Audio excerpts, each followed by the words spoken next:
নবযুগের নারী। উপনিকে আশ্রম 19 আষাঢ় 1334।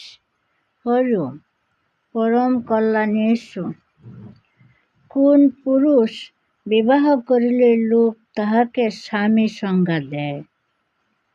সে পুরুষ তার স্ত্রীর সাথে প্রশংসনীয় বা অপ্রশংসনীয় যেমন ব্যবহারই করুক না, লোকে তাহাকে স্বামী বলে।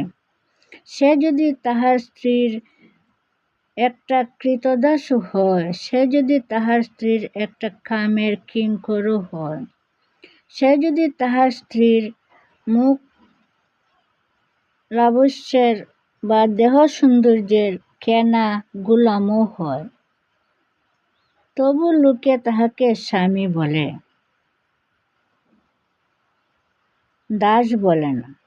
স্ত্রীর উপরে যদি তাহার কল্যাণকর প্রভুত্ব নাও থাকে, কোনো মঙ্গল প্রভাব নাও থাকে, স্ত্রীর মনকে সৎ পথে, সংযমের পথে, পবিত্রতার পথে টানিয়া আনিবার যদি তাহার কণামাত্র শক্তি না থাকে, নিষ্কলুষ ভালোবাসার শক্তিতে স্ত্রীর নিম্নগামিনী মনোবৃত্তিকে ঊর্ধ্বে তুলিয়া আনিবার যদি তাহার কোনো যোগ্যতা নাও থাকে, তবু লোকে তাহাকে স্বামী বলে। নামকরণের কৃতিত্ব লোকের এমনই অসাধারণ যে, স্ত্রীর মনে যখন ঝড়ের প্লাবন বহিতে থাকে, বাসনার কৃত্তিনাশা নদী প্রবল তরঙ্গ তাড়নে মাঝিহীন তরীখানাকে অকূলে ডুবাইয়া দিতে চায়, প্রতি মুহূর্তে যখন স্ত্রীর নৈতিক ও আধ্যাত্মিক জীবন, স্ত্রীর ধর্ম, স্ত্রীর সংযম মৃত্যুভয়ে নিয়ত কম্পমান, তখন তাহার সংসর্গে এ ঝড় থামানো তো দূরের কথা, ঝড়ের বেগে বাড়াইয়া দেয় তরঙ্গমালার ক্রুদ্ধ আক্রোশে ইন্ধন যোগাইয়া। তাহাকেই লোকে নাম দেয় স্বামী। বলিতে কি, স্বামী শব্দটা ইহাদের সংস্পর্শে যাইয়া নিজেকে যে কঠোর অপমানে দণ্ডিত করিয়াছে, তাহার তুলনা নাই। আমার মতে স্ত্রীর মন হইতে পাপের প্রভাব যে দূর করিয়া দেয়, সেই প্রকৃত স্বামী।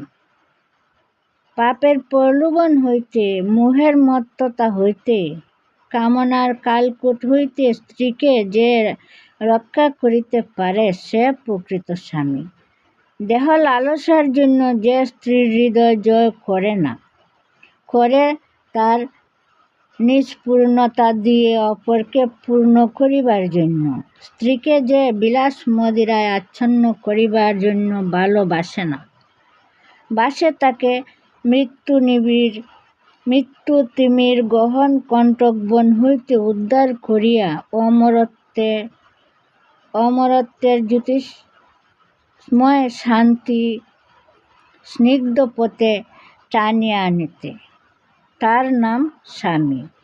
যাহার কটাক্ষের ইঙ্গিতে মিথ্যা চিন্তা স্তব্ধ হয়, বিলাস বুদ্ধি লুপ্ত হয়, তিনিই স্বামী।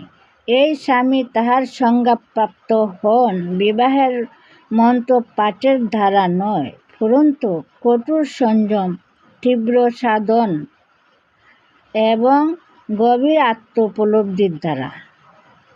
বহুদিন যাবৎ ভারতবর্ষ এই সত্যটি ভুলিয়া গিয়াছে।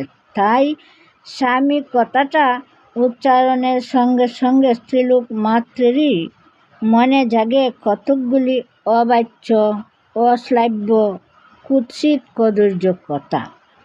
কিন্তু নূতন যুগের তপস্বিনী নারীকে নবীন সূর্যের অভিনব আলোকে নূতন করিয়া জগৎ ব্রহ্মাণ্ডকে পরিস্নাত করিয়া লইতে হইবে।